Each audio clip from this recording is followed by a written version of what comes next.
बिस्मिल्लाहिर्रहमानिर्रहीम students, I hope so कि आप सब खैरियत से होंगे। और 9 क्लास के जो पेपर्स हैं वो स्टार्ट होने जा रहे हैं। और 9 क्लास के जैसे मैंने आपको बताया था कि जो अहम तरीन क्वेश्चंस हैं 9 क्लास की फ़िज़िक्स के, वो मैं अपलोड करता चला जाऊंगा।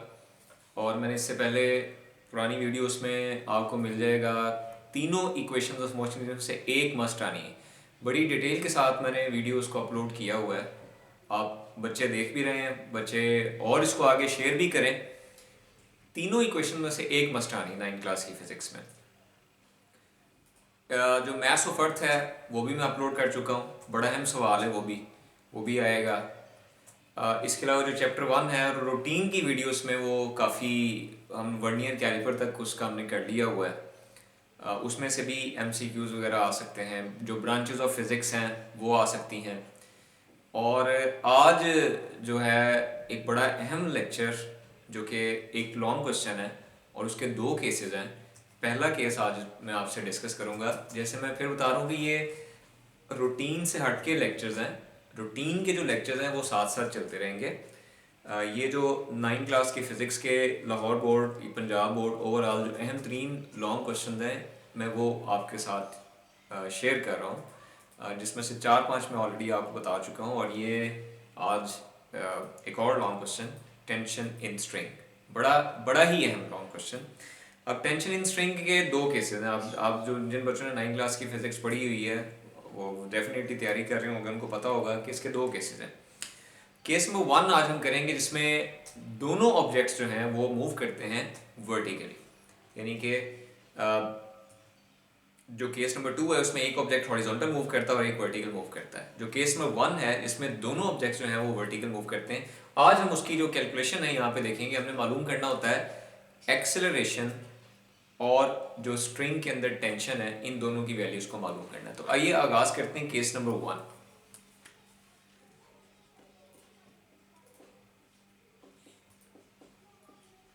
When both objects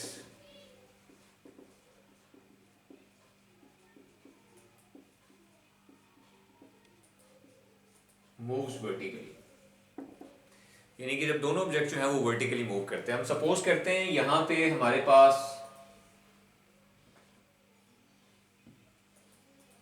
एक पुली है और इस पुली के साथ दो ऑब्जेक्ट्स बंधे हुए हैं। एक ऑब्जेक्ट ए है और दूसरा ऑब्जेक्ट जो है वो बी है। ऑब्जेक्ट ए का जो मास है वो m1 है, ऑब्जेक्ट बी का जो मास है वो m2 है।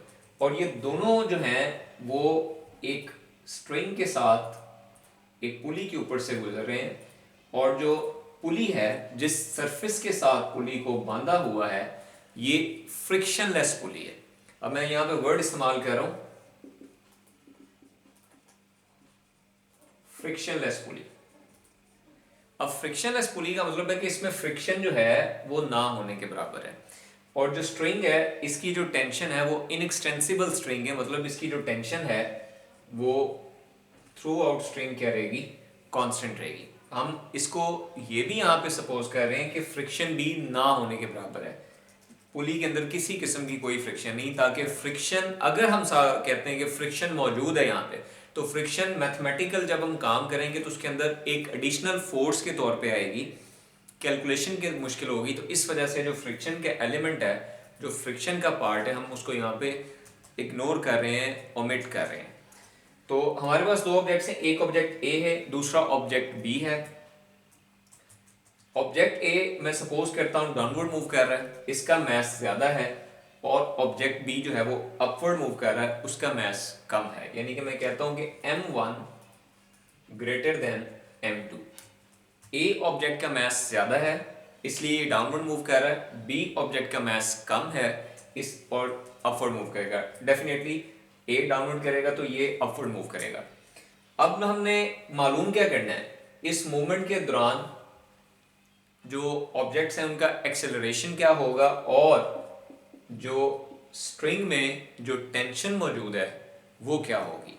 हमने इन दोनों वैल्यूज को जो है वो कैलकुलेट करना है। ये बुक में एक समझ लें कि छोटी सी कैलकुलेशन के अंदर उसने इसको एक्सप्लेन कर दिया है। हम यहाँ पे हर स्टेप को एक्सप्लेन करेंगे, हर स्टेप को समझेंगे कि एक्सेलरेशन और जो टेंशन है उसको हम कैसे अलग अलग बगैर रट्टा लगाए मालूम कर सकते हैं। तो आपके साथ अपने साथ रहना, और इस वीडियो को लंबी कैलकुलेशन है, मुझे बोर्ड को 3-4 बार मिटाना पड़ेगा। आपने साथ रहना, वीडियो को रोक रोक के आप देख सकते हैं। मैं इसकी जो मैथमेटिकल फॉर्म है वो नोट्स की सूरत में अपलोड भी करवा दूंगा, आप वहाँ से भी इसको डाउनलोड कर सकते हैं। दूसरा, चैनल को लाइक करें, सब्सक्राइब करें और शेयर करें। इंस्टाग्राम और जो बाकी पेजेस हैं फेसबुक का, इंस्टाग्राम का, आप उन पे ये लिंक डिलीवर हो जाएगा, आप फॉलो करें उसको ताकि इंफॉर्मेशन ज़्यादा से ज़्यादा स्टूडेंट्स तक पहुँचे। ओके, तो हम पहले बात करते हैं ऑब्जेक्ट ए पर। हमने एक्सेलरेशन मालूम करना है। जब हम ऑब्जेक्ट ए पर एक्सेलरेशन की बात करेंगे तो आपने याद रखना है कि एक्सेलरेशन किस वजह से क्रिएट होता है, फोर्स की वजह से। तो सबसे पहले तो आपने ये देखना है कि ऑब्जेक्ट ए पर कितनी फोर्सेस अमल कर रही हैं। तो ऑब्जेक्ट ए पर गौर करें, एक तो इसका वेट होगा downward W1 M1G। Object A पर दो फोर्सेस अमल कर रही हैं, there are two forces acting on object A. Object A पर दो फोर्सेस अमल कर रही हैं, एक है it's weight which is equal to W1 और दूसरा है टेंशन इन स्ट्रिंग। स्ट्रिंग में जो टेंशन है, अब आपने ये देखना है कि कौन सी फोर्स जो है वो ज्यादा है और कौन सी फोर्स कम है। ऑब्जेक्ट जो है वो डाउनवर्ड मूव कर रहा, लिहाजा वेट जो है वो ज्यादा है, टेंशन कम है। मतलब आपने मालूम करनी है ऑब्जेक्ट ए पर दो फोर्सेस अमल कर रही, तो आपने ये देखना है कि नेट फोर्स कितनी है। नेट फोर्स से मुराद ज्यादा में से आपने कम को क्या करना है, माइनस कर देना है। क्योंकि वेट की वजह से ऑब्जेक्ट ए नीचे की तरफ नीचे की तरफ मूव कर रहा है, तो W1 जो है वो ग्रेटर होगी किससे, टेंशन से। तो इसका मतलब ये हुआ कि जो नेट फोर्स है, नेट फोर्स में F1 कह रहा हूं। F1 इसलिए क्योंकि मैं M1 की बात कर रहा हूं। आप वेट में से टेंशन को क्या कर देंगे, माइनस कर देंगे। रिपीट कर रहा हूं दोबारा कि वेट ज्यादा है, टेंशन कम है, वेट की वजह से ऑब्जेक्ट डाउनवर्ड मूव कर रहा है, तो नेट फोर्स क्या होगी, वेट में से टेंशन को क्या कर देंगे, माइनस कर देंगे। ओके, जो वेट है वो इक्वल होता है M1G। वेट का जो जनरल फार्मूला है W इक्वल टू mg होता है। हम क्योंकि W1 है, M1 की बात हो रही है, लिहाजा M1G आ जाएगा।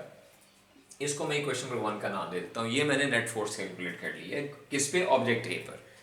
अच्छा, दूसरा, जहां भी फोर्स का जिक्र होगा, जहां पे भी फोर्स का जिक्र होगा वहां पे न्यूटन सेकंड लॉ की बात आएगी। By Newton second law F1 is equal to M1A। यानी कि जहां भी फोर्स का जिक्र होता है वहां पे न्यूटन सेकंड लॉ की बात आती है। जो क्योंकि मैंने आपसे कहा कि हमारा जो मकसद है वो एक्सेलरेशन को मालूम करना है, तो एक्सेलरेशन उसी वक्त आएगा जब आपके पास एक फोर्स की सूरत में इक्वेशन आ जाएगी कि नेट फोर्स ये है और बाकी फोर्स जो है वो ये है। हम इक्वेशन 1 और 2 का कंपैरिजन करते हैं, कंपेयर करते हैं, एक साइड इक्वल है,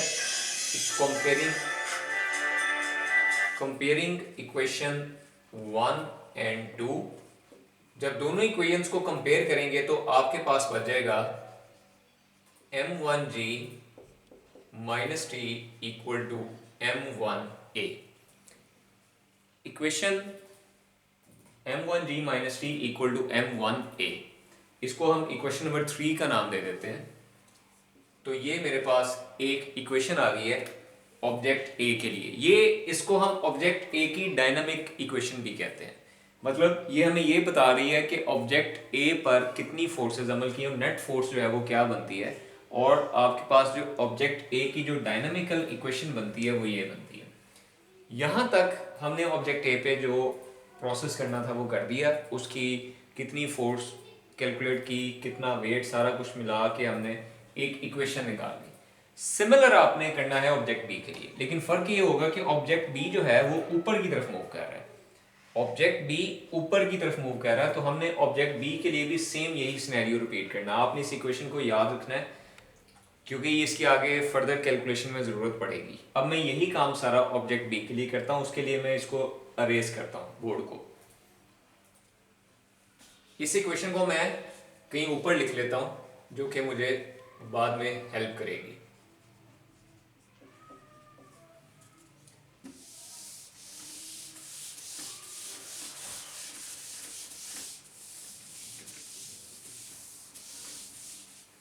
नाउ अब हम बात करते हैं ऑब्जेक्ट बी।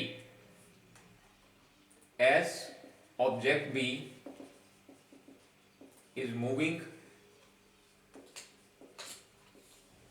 अपवर्ड, तो उस केस में जो टेंशन होगी वो वेट से क्या होगी, ज्यादा होगी। ऑब्जेक्ट बी पर भी दो फोर्सेस अमल कर रही हैं, एक वेट है जो कि W2 है M2G, और दूसरी स्ट्रिंग के अंदर टेंशन है। लेकिन इस केस में टेंशन जो होगी वो ज्यादा होगी क्योंकि ऑब्जेक्ट बी जो है वो ऊपर की तरफ मूव कर रहा है। ज्यादा ओवरऑल टेंशन ओवरऑल कांस्टेंट है, ये बात आपने पूरी याद रखना है। ये ज्यादा कम की जो सिर्फ ये बात समझाने का मकसद ये है कि आपने दरअसल जो मालूम करनी है नेट फोर्स। नेट फोर्स में ये होता है कि कौन सी फोर्स पॉजिटिव है, कौन सी फोर्स नेगेटिव है। तो अब हम उस लिहाज से इसको देख रहे हैं। तो वेट, क्योंकि ऑब्जेक्ट ऊपर की तरफ मूव कर रहा है तो टेंशन को मैं यहाँ पे पॉजिटिव ले रहा हूँ। वेट डाउनवर्ड है तो यहाँ पे वेट को जो है वो नेगेटिव फोर्स लिया जा रहा है, वो डाउनवर्ड है। इसलिए यहाँ जो नेट फोर्स होगी, the net force on object B is F2 is equal to T minus W2। ये F2 से मुराद ये वो नेट फोर्स है जो ऑब्जेक्ट बी पर अमल कर रही है। F2 is equal to T minus M2G। इसको इक्वेशन नंबर 4 का नाम दे दें। अब जहां पे भी फोर्स का जिक्र आएगा वहां न्यूटन सेकंड लॉ का जिक्र आएगा। बाय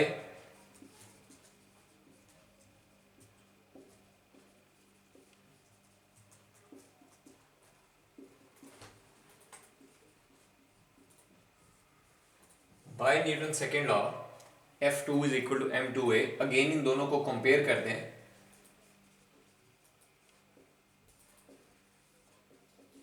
कंपेयरिंग इक्वेशन 4 एंड 5, तो आपके पास आ जाएगा T minus M2G is equal to M2A। तो ये आपके पास ऑब्जेक्ट बी के लिए एक डायनामिकल इक्वेशन आ गई। जिस तरह ऑब्जेक्ट ए के लिए वो आपको याद होगा मैंने लिख ली थी हेल्प, मैंने कहा था इसकी बाद में हेल्प की जरूरत पड़ेगी। तो ऑब्जेक्ट ए की डायनामिकल इक्वेशन और ऑब्जेक्ट बी की डायनामिकल इक्वेशन। अब देखें आपके पास जो चीजें मालूम करने वाली हैं वो क्या है, ए है और टेंशन है।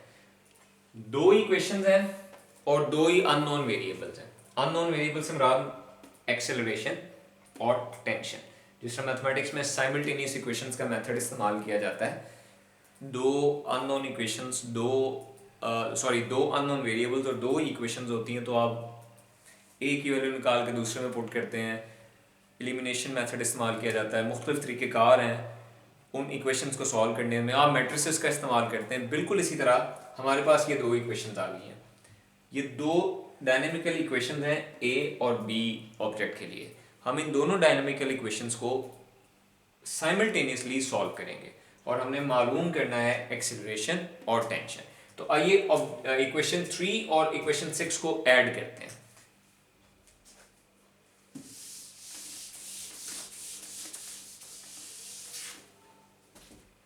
जी, एडिंग इक्वेशन 3 एंड 6।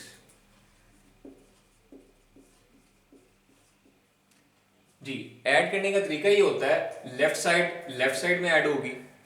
अब इसकी लेफ्ट साइड है M1G माइनस टी और इक्वेशन 6 की लेफ्ट साइड है प्लस T माइनस M2G और राइट साइड में ऐड होगी। अब इसकी जो राइट साइड है इक्वेशन 3 की M1A और यहाँ पे है m2a। ठीक हो गया। तो दोनों इक्वेशंस को मैंने ऐड किया, आप देख सकते हैं कि t के साथ यहाँ पे क्या हो जाएगा, कैंसिल हो जाएगा। आपके पास बच गया m1g minus m2g m1a plus m2a। अब ये दोनों तरफ देखें, कॉमन आ रहा होगा कुछ, m1 minus m2g m1 plus m2, और कॉमन कर लिया।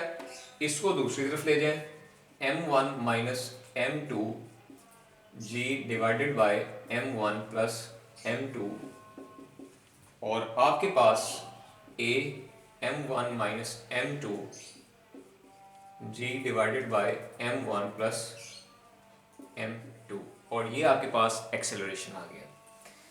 ये आपके पास एक्सेलरेशन आ गया टेंशन इन स्ट्रिंग में, जो ऑब्जेक्ट्स हैं उनका एक्सेलरेशन आ गया। और आप देख सकते हैं कि एक्सेलरेशन का इन्हिसार सिर्फ और सिर्फ बॉडी के मैसेस के ऊपर है और ग्रेविटेशनल एक्सेलरेशन के ऊपर है। अच्छा, एक चीज़ मैं यहाँ पे और बताता चलो जो कि बड़ी इंपॉर्टेंट है, वो ये कि आप देखें ये जो सारी कैलकुलेशन मैंने बताई है ना, ये जो सारी कैलकुलेशन मैंने बताई है, ये कैलकुलेशन बोर्ड ये जो बुक है आपकी, लाहौर बोर्ड की बुक है, उसमें ये कैलकुलेशन वहाँ डायरेक्ट किया हुआ है। दो तरीके हैं, आप डायरेक्ट भी कर सकते हैं, लेकिन हो सकता है कि आपको उसमें एग्जाम में नंबर ना आए। ये डिटेल स्टेप करेंगे तो आपको एक तो अंदाज़ा होगा, एग्जामिनर जो पेपर चेक करेगा कि इस बच्चे ने रट्टा नहीं लगाया हुआ, इसने कॉन्सेप्ट के साथ किया है। अब हम आगे मालूम करते हैं टेंशन जो है कि स्ट्रिंग के अंदर टेंशन है वो कैसे मालूम की जाती है। उसके लिए इक्वेशन 3 को इक्वेशन 6 के साथ क्या करते हैं, डिवाइड करते हैं। Okay,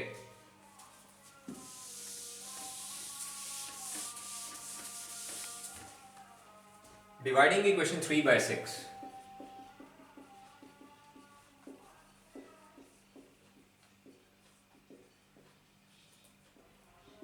m1g minus T divided by t minus m2g is equal to m1a। देखें लेफ्ट साइड आपने लेफ्ट साइड से डिवाइड की, left side divided by left side, right side divided by right side, a के साथ cancel हो गया, and आपके पास m1g minus t minus m2g is equal to m1 over m2।